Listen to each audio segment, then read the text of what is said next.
Sean Boyle for Occupy London in the Occupy Justice Old Street Magistrates Court. These are the cells beneath the Magistrates Court, and Occupy London would actually like to interview many people with regard to the international financial crisis. Top of that list would have to be Fred Goodwin, the ex-chief executive of the Royal Bank of Scotland, and also the Dutch investment bank ABN AMRO, who he bought for a snip at 45 billion, and then shortly afterwards the UK taxpayer had to bail the whole institution out for another 50 billion, so that was 95 billion just zooming out of the UK economy. Ironically, around this time, the Dutch government agreed to send a few troops to Afghanistan to help out.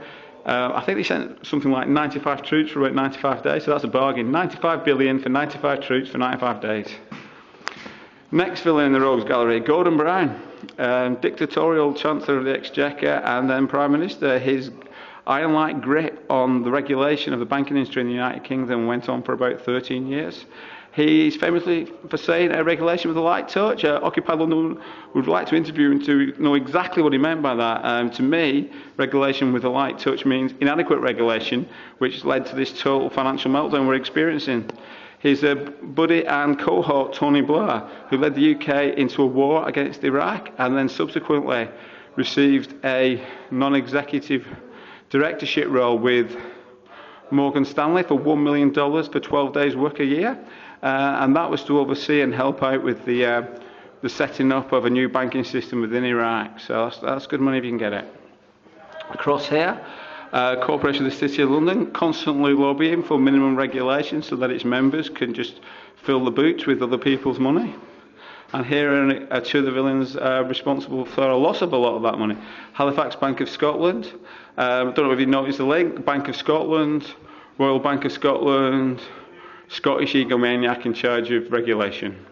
A bit further down the chain, the Financial Services Authority were meant to regulate these banks. However, they were prevented doing so from the Bank of England, the Mervyn King, following Gordon Brown's orders. Mervyn King being the head of the Bank of England during the crisis and still to this day. Moving along, Michael Bloomberg, the Mayor of New York City, would like to ask him about why the police were sent in to clear out the protesters of Occupy Wall Street. George W. Bush, in charge of the US economy, not the UK, for 8 years in the build-up to the financial crisis.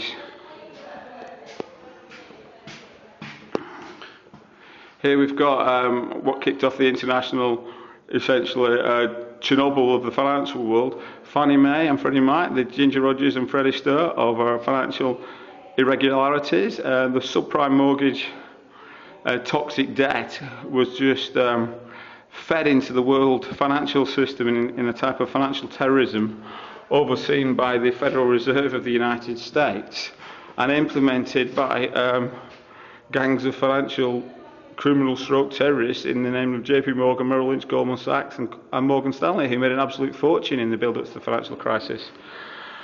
Right up to the present day, though, the transaction tax blockers, essentially the UK gang of four: Ed Balls from the Labour Party, Vince Cable from the Liberals, Boris Johnson, the Conservative Mayor of London, and George Osborne, the Conservative Chancellor of the Exchequer, are all blocking European Union moves to introduce a transaction tax across all banking transactions. They're doing that because they're under the control of the Corporation of London, one of their fellow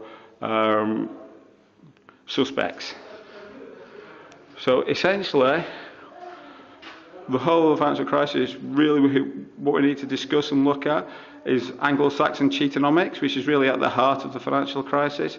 So this is Sean Boyle, and the very last person who's going to be arrested here in the Old Street Magistrates Court is going to be Bill Posters. He's going to be put into this cell and locked up for the evening. This is Sean Boyle reporting for Occupy UK TV.